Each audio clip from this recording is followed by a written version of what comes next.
still talking about this. A war of words turning into a full-blown feud between two of the biggest names in rap. This will be my second video covering the Drake-Kendrick feud of 2024. I wasn't going to, since I released the first one right as it effectively ended, right after Kendrick delivered the song Not Like Us, which we can now definitively call the kill shot. Once he released that, the feud was over. Kendrick was victorious and the fight was done. It is done. It's been done for quite a while now. 2 months ago, Kendrick hit Drake with the finishing move.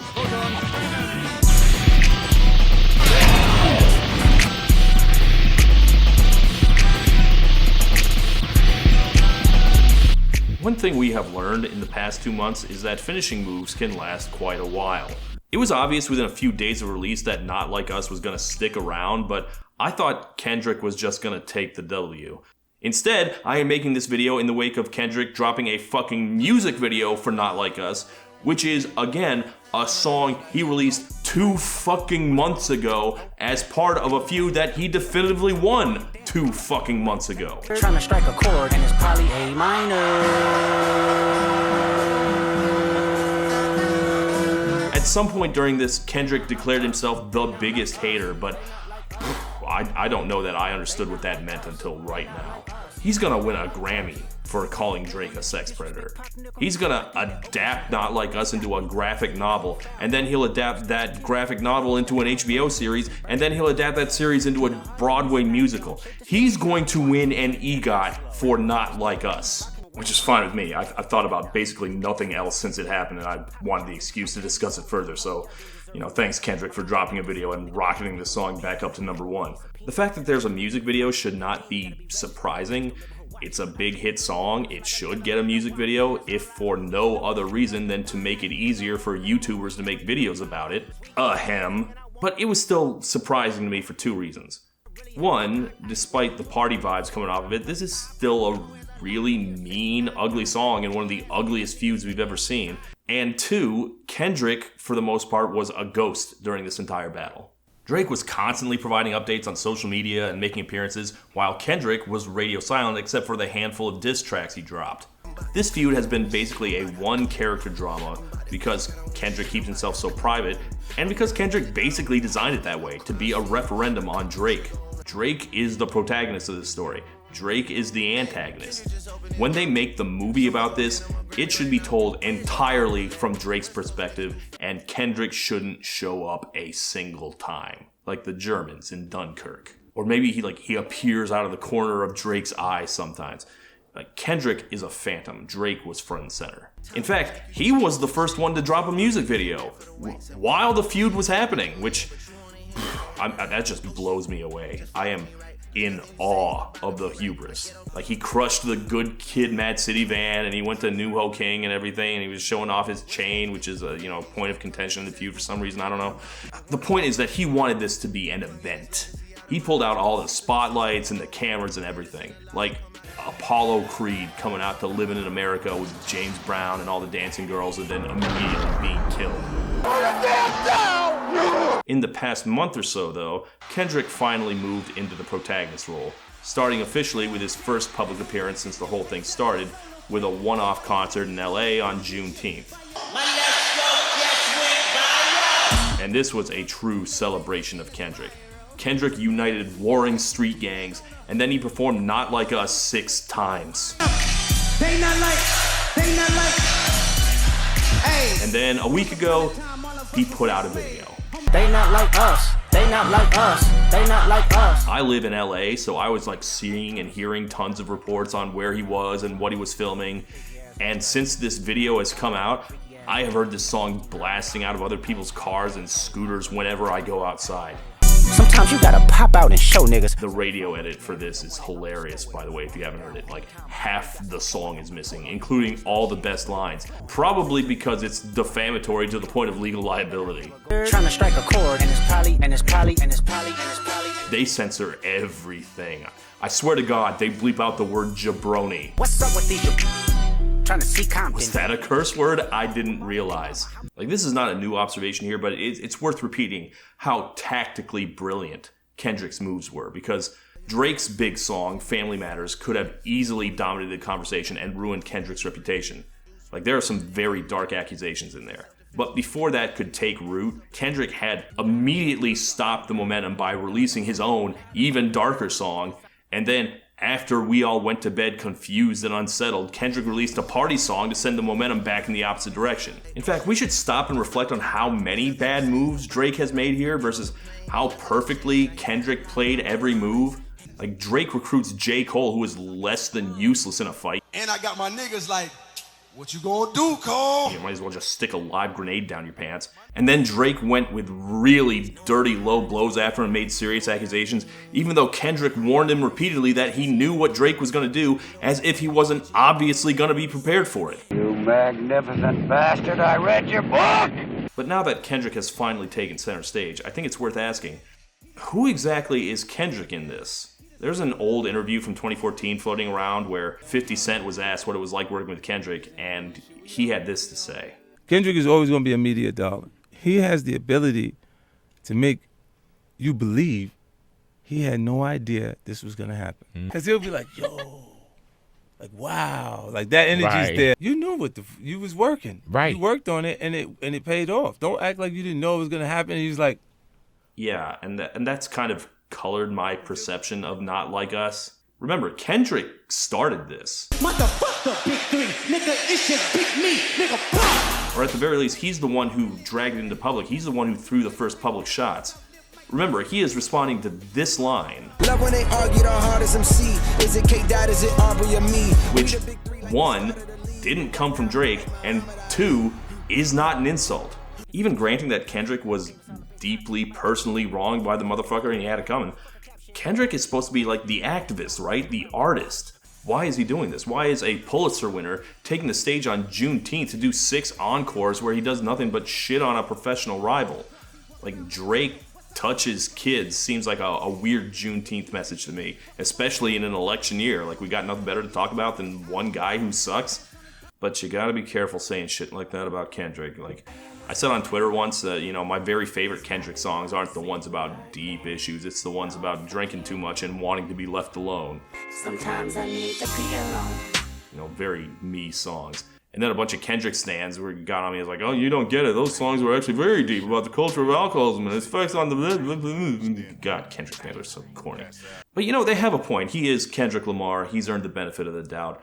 So let's see what he's saying here. Starting with how he nullified Drake's attacks. Like, since this whole thing has broken out, I have thought a lot about how I'd handle a rap beef with Kendrick Lamar in a lot of the same way that Aaron Carter used to dream of beating Shaq at basketball. But if I were in the unenviable position of battling Kendrick, like if I were Drake in this position, I'd have 2 moves. Neither of which were making receiptless accusations about his personal life, for the record.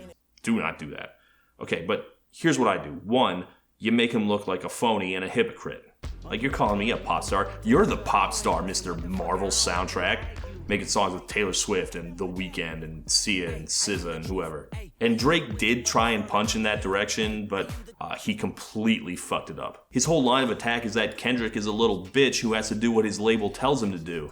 Top will make you do features for change. Get on pop breakers and rap for the whites and wait. No, you moron. That's what Kendrick wants you to think. That works in his favor. That lets him explain why he's out here collaborating with Imagine Dragons. Like, oh, the label made him do it. And since he broke free of his contract, he has not done any of that. So there you go. You gave him an out, you dummy. So if that's not how you're going to take it, then you can try the other tactic I thought of, which is use being a pop star to your advantage. He makes you look like a corny sellout. You make him look like a pretentious snob. It doesn't have to be true necessarily. It just has to be true enough. Like, Kendrick is a guy who gets up on his high horse about Photoshop and plastic surgery. He was on his last album lecturing his fans about liking him too much. There's an opening there, is what I'm saying. And Drake did attempt this also. Always rapping like you about to get the slaves free. Kendrick just opened his mouth. Someone go hand him a Grammy right now. That's what made Not Like Us such a brilliant move. It neutralized that completely. He made a song that sounds like fucking Lean Back. And there are lines in it where he flows like Chingy or somebody. Say Drake, I hear you like I'm young. You better not ever go to... Just a perfect demonstration of Drake that, I can do what you do, you can't do what I do. So that's why Drake never landed that knockout blow. But again, this is supposed to be about Kendrick, and Kendrick had 2 lines of attack of his own. The first is that Drake sucks as a person. Fuck no Wayne Grower, he was in jail, that's conniving. In fact, all of the diss tracks he issued hammered that one. This hit a lot harder than Drake's attempts to do it to Kendrick because Drake demonstrably does suck as a person. And I think that's just something we could all kind of sense. Like, I had some kind of misplaced sympathy for the guy because everyone was ganging up on him, but what I should have been asking is, man, what did he do to make them that mad? Like, what is he like in real life that everyone, including his closest collaborators, all hate his guts? Like this whole line right here. You ain't in no big three. SZA got you wiped down. Travis got you wiped down. Savage got you wiped down. SZA's not a rapper. Can he really not think of like a third guy he's on good enough terms with to name drop? And of course, Kendrick's biggest thing during this was to amplify the rumors that, you know, Drake is trolling around high schools looking for girls. Now, I said this in the first video, I'm not super comfortable with this. Like, floating accusations of a crime this serious without any receipts to back it up, man, I don't know about that. On the other hand, I am a firm believer in turnabout being fair play. Drake was the one to open that can of worms. He went low first. He was the one who started throwing accusations around. I think I heard something once about a rule in Looney Tunes that Bugs Bunny had to get smacked 3 times before he retaliate. Of course you realize this means war. You know, so he never looks like a bully. That's exactly the move Kendrick pulled. He played it perfectly. And the worst part was that Drake was not really able to issue a convincing denial, which I find very troubling. If I was fucking young girls, I promise I'd have been arrested. I'm way too famous for the shit you just suggested, but that's not... Like, you accuse me of trolling around underage girls? Like, my denial does not sound like that. Fuck you. He doesn't sound like he believes it, so like I would not bet money at this point that there's no fire behind that smoke. And also, Drake has just been demonstrably weird about women for a long time. But the point remains that there's no actual hard evidence. We're all sitting here with no receipts, no accuser. If he has done anything, it's locked behind a 30-foot high fortress of NDAs. And if it turns out there's nothing at all behind it, and we're all just calling an innocent man a child predator because it's funny, we're all gonna feel real bad.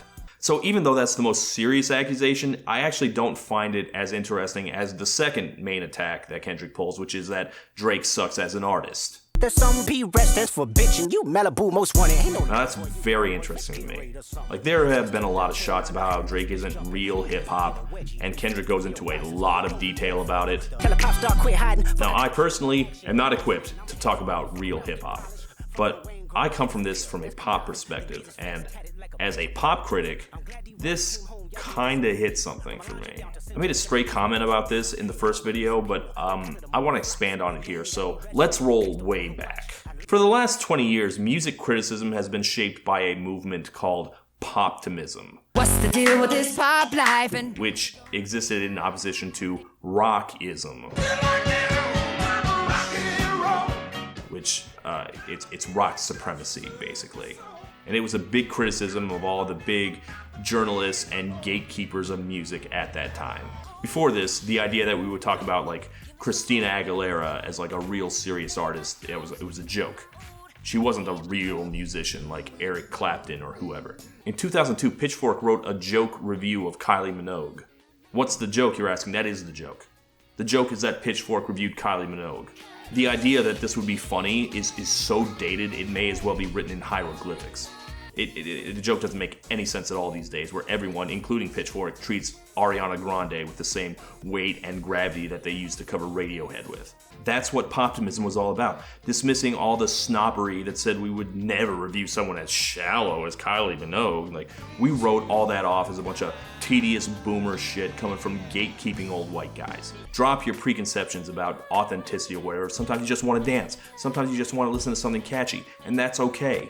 And more than okay, it's worthy of praise, we all decided. Nowadays, we respect pop.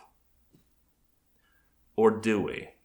For all that the discourse has been shaped by quote-unquote poptimism, pop is still an insult when you apply it to genres other than pop music. Pop rap is still an insult. Pop country is still an insult. If you called Coldplay pop, you would understand that as an insult because they're supposed to be an alternative rock band, allegedly. So being called pop cheapens them. That's why the criticism of Drake hits weird for me. Like, I hear all the shit people say, it's shallow, it's superficial, it's all image, it's music for girls, he doesn't even write it himself. These are all things I heard said about Britney Spears and the Backstreet Boys before poptimism existed. And I always kind of wondered what it would look like if pop raptimism existed. Like this shit about ghostwriters, who cares? Like, it's been an open secret that Dr. Dre doesn't necessarily write all his own stuff. He's still one of the greats. I mean, there he is standing with Kendrick right there. And Snoop uses ghostwriters now too. He's admitted it. He's not one bit ashamed of it. He cited Diana Ross, one of the greatest ever pop stars, as his reason. So, like, what if? What if pop rappers were given any respect? What if the big three were Flo Rida, Pitbull, and Fergie? Fergalicious definition make them boys go crazy. It sounds ridiculous, right? We don't think that way. Kendrick proved it. You run to Atlanta when you need a few dollars. No, you're not a colleague, you a fucking colonizer. Not Like Us is one of the most stunning defeats of poptimism I've ever seen. Like, the chorus is not like us. They not like us. They not like us. They not like us. That's literally gatekeeping. That's the literal definition of gatekeeping. Kendrick attacks Drake for being a pop star. Kendrick destroys Drake for being a pop star. And it kind of makes me wonder what poptimism has actually meant. Like, what is it? What was the meaning behind this? And my conclusion is it means the gays like it. Right? That's all it means? Poptimism is, I think, inextricable from the rise of gay rights as a mainstream movement. And once the gays became widely understood as a marginalized demographic worth respecting, so too did quote-unquote gay music. One of the big attacks on rockism was being homophobic, and one of the first major moves of poptimism was a reevaluation of disco. That's why shitting on pop music now gets you the same dirty looks that disliking rap music does, because of all those concrete ties to a respectable social movement. So for all that quote-unquote poptimism has replaced rockism, it kind of feels like it's just the same thing with a coat of pink paint on it. Rock fans were pretentious about rock because it was the sound of rebellion and youth, and hip-hop is the sound of the disenfranchised, and now pop has its movement. Genre respect is still tied to its social importance. And this is why Drake, as a pop rapper, seems to have no respect at all anymore. Rap music was already connected to something culturally important. It has been since its inception. Being pop means nothing here because there's not really a whole lot aesthetically gay about any of this.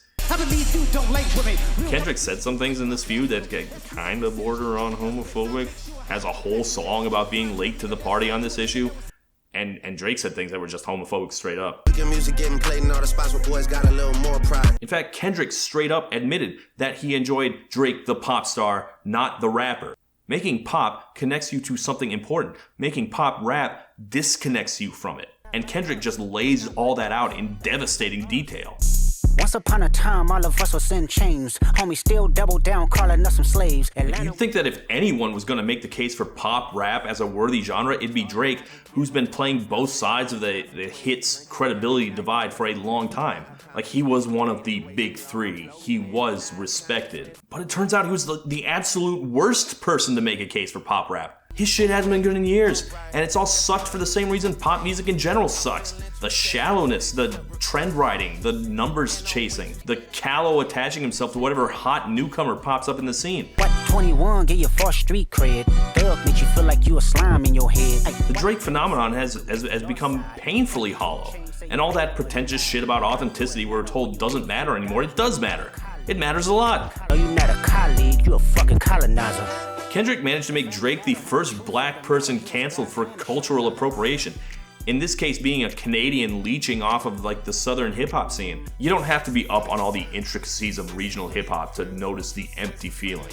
You can call it mutual respect or a cross-cultural connection, I guess, but it sure doesn't feel like that, especially considering how many of his closest collaborators hate his guts.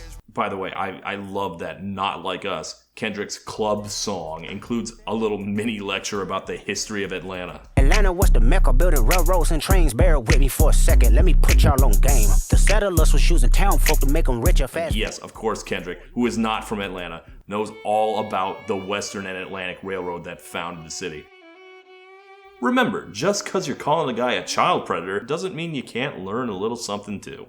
And I bet if the cities were reversed, he could do a lecture about the history of racism in Toronto too. Like, he's just too good at this. And to be clear, Kendrick didn't win the fight by calling Drake a fake. Drake lost the fight by being fake. Family Matters, Drake's big attempted kill shot, does not hold up to me at all. Because it all hinges around this accusation of domestic abuse, and he just doesn't seem to actually believe it. The whole tone is neener, versus Kendrick, who seems to really believe what he's saying about Drake and is genuinely disgusted by it. That name gotta be registered and placed on neighborhood watch. But the most brutal insult of Not Like Us is the title. They not like us. They not like us. They not like us. Not like us. You're not one of us. Rhetorically, it cuts Drake off from any support from anybody that matters at least. One of the more brilliant moves of the video is showing Kendrick as a man of the people, which is as much a diss of Drake as the lyrics are. I mean, look at how much everyone loves him. The last time Drake did something like that was the God's Plan video, which was the last time he was even remotely likable. But more often, Drake's videos emphasize how rich he is, or he'll do like joke videos where he's just a regular schlub with a 9-to-5 and a shitty apartment in a way that's become like really obnoxious. Imagine me, Drake, working a job like you. Like, almost all rappers flex their wealth, but it doesn't feel right the way he does it. They not like us. He's not one of them. Kendrick is from the streets. Drake is a showbiz kid. Kendrick has a Pulitzer. Drake hosted the 2011 Juno Awards. So many incredible people with us tonight. Brian Adams is here. Sarah McLachlan is here. I mean, give it up for Broken Social Scene. What the fuck am I watching?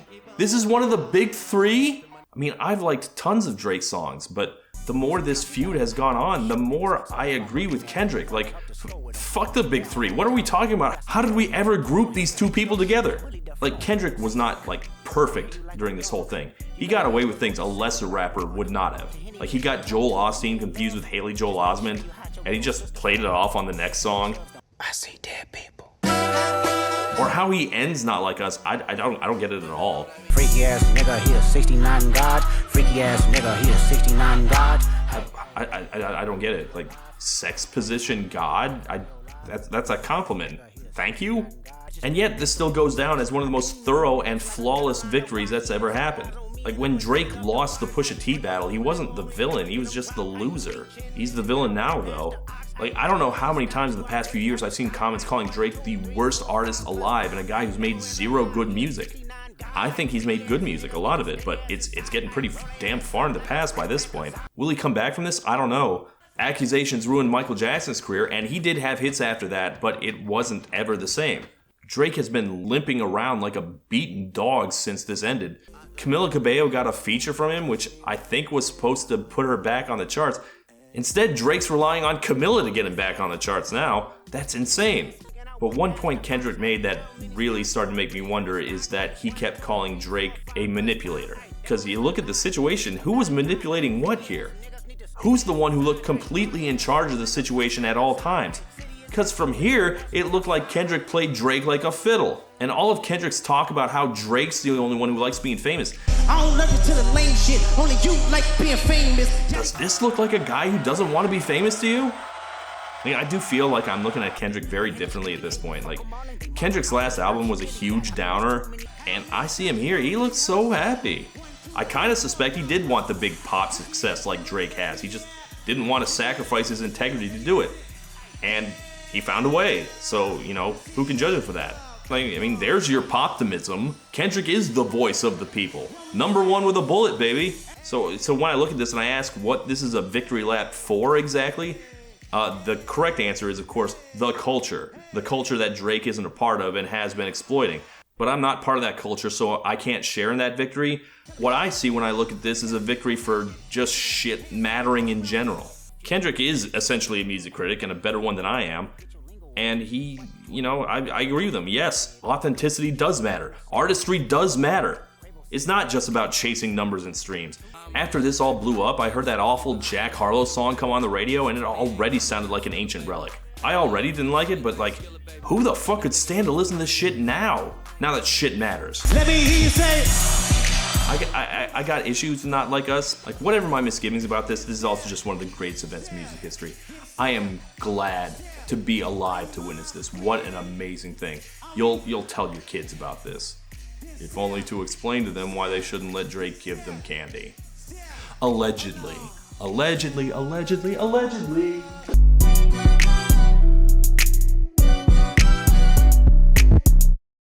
And one last thing, the Beatles. You know, the Beatles. Well, Lindsay Ellis is back, and she has a great video about the Beatles, and why they broke up, and why it wasn't Yoko's fault, and why everyone blamed Yoko anyway. Starring me as the voice of Mark David Chapman, the role of a lifetime. Anyway, if you want to know why Yoko is innocent, you can watch the full uncensored version on Nebula, a creator-specific platform where you can watch other great creators like Big Joel, FD Signifier, and myself. It is the most exciting independent platform around right now, and you can get a lifetime membership. For literally just $300, you will never have to pay a single cent ever again to subscribe. For as long as both you and Nebula exist on this earth, you're in. Or if you want to do just the regular monthly subscription, you can sign up with my link. Not only will you get access to the entire Nebula library, but you will get it for only $2.50 a month. And you'll also be helping me out specifically, which I would appreciate. So click the link in the description and check it out below. Thank you, and good night. I love little girls.